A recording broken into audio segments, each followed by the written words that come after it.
कैसे हैं आप? Hope you all are well. तो अभी हम नदी तंत्र, उत्तराखंड के नदी तंत्र के बारे में पढ़ रहे हैं। पहले हमने गंगा नदी तंत्र के बारे में पढ़ा, उसके बाद यमुना नदी तंत्र के बारे में पढ़ा, और आज हम काली नदी तंत्र के बारे में पढ़ेंगे।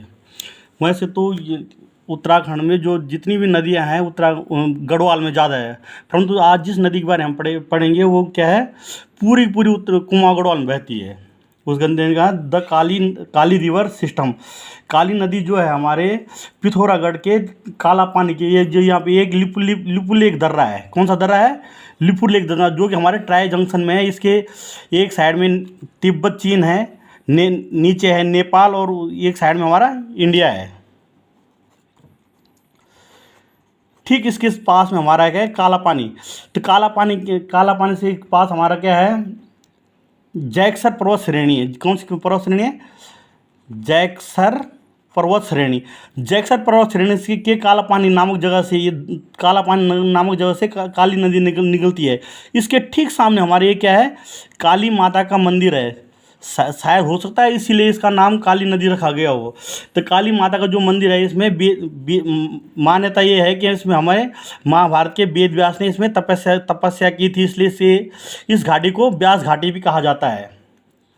तो काली नदी जब यहाँ से आगे चलती है तो गूंजी नामक जगह पे, क्या है, गूंजी नामक जगह पे, इसके राइट साइड से ये जैक्सर पर्वत श्रेणी से एक नदी आती है, जो इसकी सर्वप्रथम ये नदी है। ये कौन सी ने? कुठियांगटी नदी। ये हम बोल सकते हैं कि जो काली नदी में जो सबसे पहले नदी मिलती है वो नदी है कुठियांगटी। क्या है? कुठियांगटी नदी। कुठियांगटी नदी। उसके बाद जब नदी गूंजी से थोड़ा सा आगे जाती है, गूंजी से आगे तवा घाट में, तवा घाट में इसके राइट साइड से एक नदी आती है, पूर्वी धौली गंगा। एक नदी कौन सी आती है? पूर्वी धौली गंगा। पूर्वी धौली गंगा निकलती है हमारे गोगरा खान ग्लेशियर से। पूर्वी धौली गंगा एक्चुअली स्टार्टिंग में ये दो नदियों से मिलकर बनी हुई है। एक नदी निकलती है दारमा, और एक नदी है लिस्सर। दारमा और लिस्सर नदी।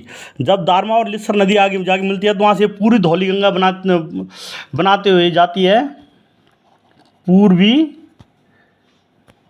धौली गंगा। और ये हमारे तवा घाट में ये हमारे क्या 91 किलोमीटर की दूरी तय करके 91 किलोमीटर की दूरी तय करके तवा घाट में हमारे काली नदी से मिलती है। अब आप ये सोच रहे हो कि ये पूरी धौली गंगा है, तो ये क्या है, हमारी पूर्वी धौली गंगा, और जो गढ़वाल में बहती थी वो पश्चिमी धौली गंगा है। जो पश्चिमी धौली गंगा गढ़वाल में बहती थी वो अलकनंदा की सहायक नदी है, और ये पूरी धौली गंगा है काली नदी की सहायक नदी है।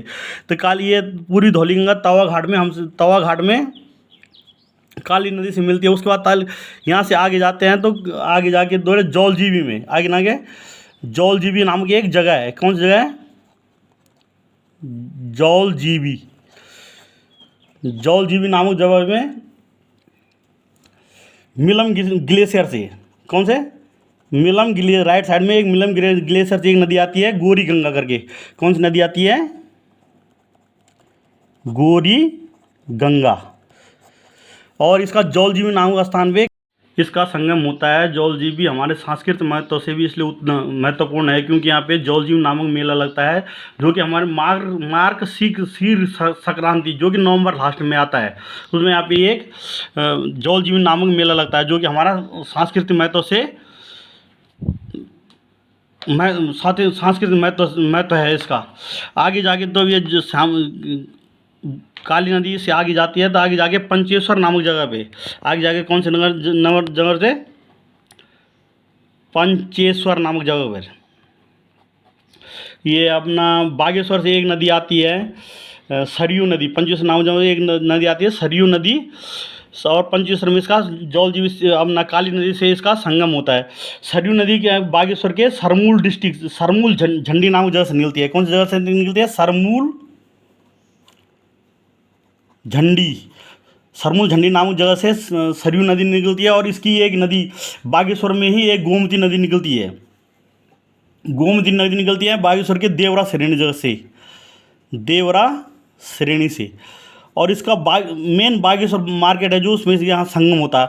बागेश्वर मार्केट में हमारे बागनाथ मंदिर है, ये क्या भगवान शिव का एक बागनाथ फेमस बागनाथ मंदिर है। और इसे उत्तर का वाराणसी कहते हैं। उत्तर का वाराणसी कहने के इसलिए कहते हैं कि जो हमारा वाराणसी शहर है वो वरुणा और अस्सी नदी के संगम पे, वो किसके संगम पे, वरुणा और अस्सी नदी के संगम पे। उसी प्रकार हमारा बागेश्वर भी सरयू और गोमती के संगम पे है, जैसे सरयू और गोमती। आज इसका स्कंद पुराण में हमारी जो सरयू नदी है और गोमती नदी है, इस सरयू नदी की तुलना गंगा से की गई था, गोमती नदी की तुलना क्या है, यमुना से की गई थी। और जिस प्रकार इलाहाबाद में गंगा और यमुना में सरस्वती विलुप्त गुप्त रूप से मिलती है, उसी प्रकार से यहाँ पे भी सरस्वती क्या है, गुप्त रूप से इसका संगम होता है यहाँ पे। और यहाँ पे हमारे क्या है 13 और 14 जनवरी को क्या हमारा उत्तरायणी मेला भी लगता है, उत्तरायणी मेला भी लगता है, उत्तरायणी मेला। अच्छा, इस मेला के उसमें क्या है कि जो हमारा 1905 में ई सरमन ओकले है, ये एक इंग्लिश साहित्यकार है ई सरमन ओकले, उसने एक बुक लिखी है होली हिमालय। होली हिमालय में उसने कहा है कि जो ये हमारे मेला है ये उत्तराखंड का सबसे फेमस मेला। और जिसमें इसने लिखा था कि बोला इस मेले में कम से कम 20 से 30 हज़ार श्रद्धालु आते हैं। इस मेले में कितने 20 से 30 हज़ार श्रद्धालु आते हैं। उसके बाद जब ये नदी यहाँ सरयू नदी यहाँ से आगे आगे चलती है तो आगे जाके थोड़ा सा आगे जाके काकरी घाट में, थोड़ा सा आगे जाके एक जगह है काकरी घाट। कौन सी जगह है, काकरी घाट। काकरी घाट में अल्मोड़ा से एक नदी आती है, अल्मोड़ा से एक नदी आती है, उसका नदी का नाम क्या है, पनार, पनार नदी। पनार नदी जब अल्मोड़ा से आती है तो काकरी घाट में इसका संगम होता है सरयू नदी से।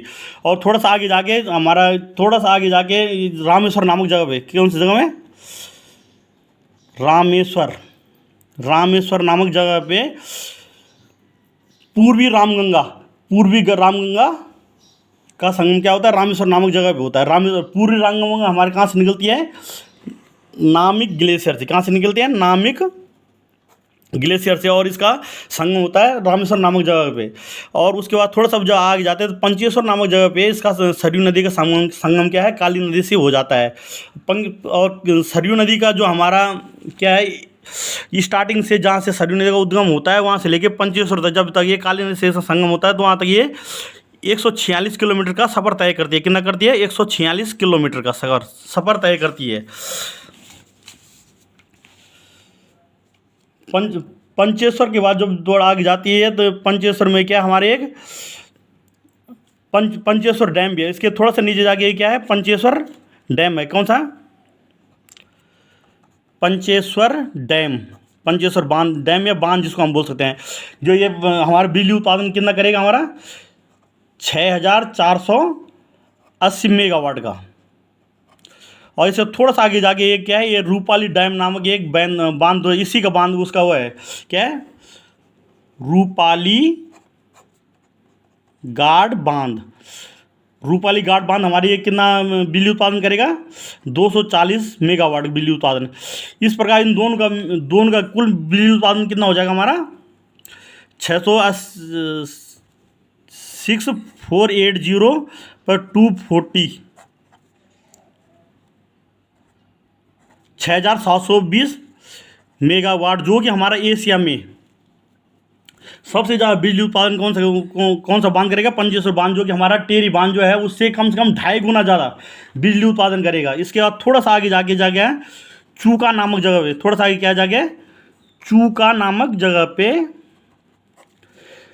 अब ना चंपावत से लास्ट नदी लदिया नदी, चंपावत से लास्ट नदी क्या है, लदिया नदी, जो कि हमारी काली नदी की लास्ट सहायक नदी है लदिया नदी।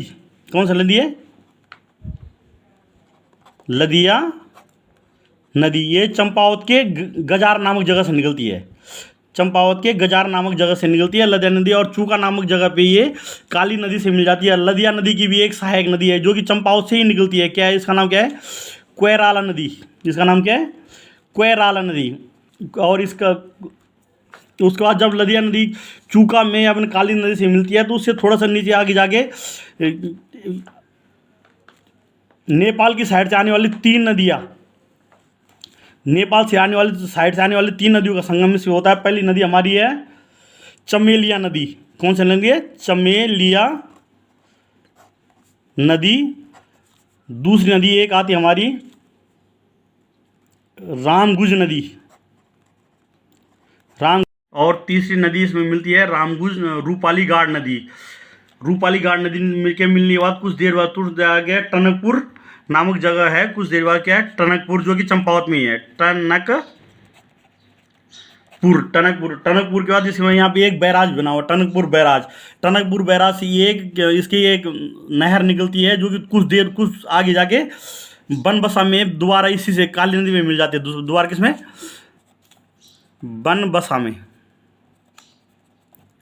बनबसा में काली नदी काली नदी में मिल जाती है। और उसके बाद बनबसा में भी एक बैराज बना हुआ है, जिससे कि अपना नेपाल की तरफ एक नहर जाती है, एक नहर यूपी में चले जाती है, और यहाँ से हमारी क्या है? काली नदी क्या है?